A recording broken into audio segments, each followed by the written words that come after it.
Hai teman-teman semuanya, di video kali ini akan dijelaskan mengenai zat gizi sumber pengatur atau vitamin, khususnya vitamin larut dalam lemak. Semoga video ini bermanfaat untuk teman-teman. Vitamin adalah senyawa organik yang terdapat dalam makanan. Meskipun jumlahnya sangat sedikit, vitamin berperan penting dalam proses metabolisme tubuh. Vitamin dibutuhkan dalam jumlah sangat kecil dan pada umumnya tidak dapat dibentuk oleh tubuh. Oleh karena itu, vitamin harus didatangkan dari makanan. Vitamin termasuk kelompok zat pengatur pertumbuhan dan pemeliharaan kehidupan. Setiap vitamin mempunyai tugas spesifik di dalam tubuh.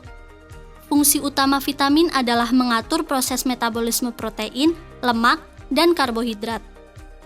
Menurut sifatnya, vitamin digolongkan menjadi dua, yaitu vitamin larut dalam lemak, yaitu vitamin A, D, E, dan K, dan vitamin larut dalam air, yaitu vitamin B dan C.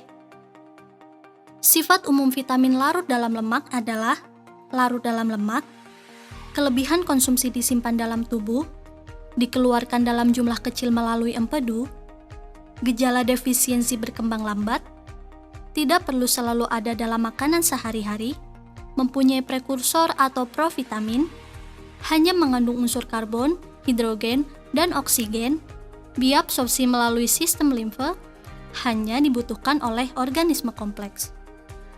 Sifat umum vitamin larut dalam air adalah larut dalam air, kelebihan konsumsi vitamin dapat disimpan dalam tubuh, namun dalam jumlah yang sedikit.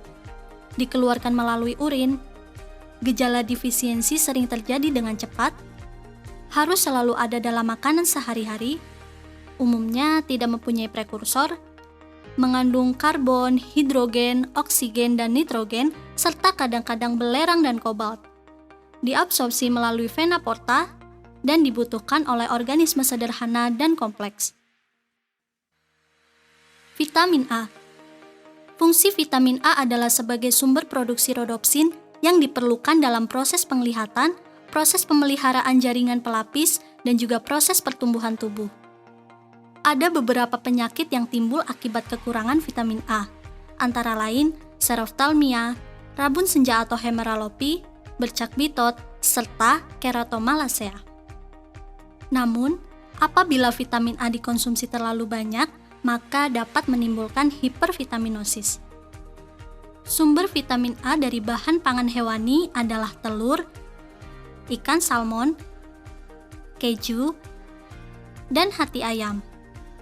Sumber vitamin A dari bahan pangan nabati adalah pepaya, melon, bayam, wortel, brokoli, mangga, kacang polong, dan paprika merah. Kebutuhan vitamin A sebesar 500-700 RE per hari. Vitamin D. Vitamin D berfungsi mengatur metabolisme, menggiatkan penyerapan, dan mengatur pembentukan garam kapur dan garam fosfor yang berguna dalam proses pengerasan tulang. Laju sintesis vitamin D dalam kulit tergantung jumlah sinar matahari yang diterima serta konsentrasi pigmen di kulit. Agar tubuh tidak kekurangan vitamin D, maka dianjurkan untuk selalu memanfaatkan sinar matahari, terutama di pagi hari. Kekurangan vitamin D mengakibatkan penyakit rakitis, osteoporosis, dan rheumatoid arthritis. Penyakit ini menyebabkan tulang menjadi lunak, sehingga bentuk tulang mudah berubah. Kelebihan vitamin D menyebabkan keracunan. Konsumsi harian yang berlebihan menyebabkan kinerja ginjal terganggu. Sumber vitamin D selain sinar matahari dapat ditemui pada ikan bandeng, margarin, keju, gandum, dan susu. Kebutuhan vitamin D sebanyak 5 mg per hari. Vitamin E. Vitamin E mempengaruhi kesuburan dan berfungsi sebagai antioksidan. Kekurangan vitamin E dapat menyebabkan kerusakan sel darah merah, anemia, dan degenerasi. Sedangkan kelebihan konsumsi vitamin E dapat menyebabkan keracunan. Sumber vitamin E adalah daging ayam, daging sapi, ikan gurame, gandum, kacang almond, dan kacang tanah. Sedangkan sumber utama vitamin E terdapat pada minyak tumbuh-tumbuhan, terutama minyak biji bunga matahari dan minyak zaitun.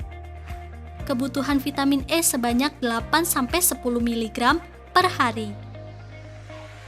Vitamin K. Fungsi vitamin K adalah mendorong terjadinya penggumpalan darah secara normal. Vitamin K dibuat oleh bakteri dalam usus. Kekurangan vitamin K menyebabkan pendarahan dan darah sukar membeku. Kelebihan vitamin K hanya bisa terjadi bila vitamin K diberikan dalam bentuk berlebihan berupa vitamin K sintetik menadion. Sumber utama vitamin K adalah hati sapi, alpukat, bayam, kacang hijau, daging ayam, kubis, kiwi, dan brokoli. Kebutuhan vitamin K sebanyak 65 hingga 80 mg per hari. Demikian video materi zat gizi sumber pengatur bagian vitamin larut dalam minyak. Selamat belajar ya!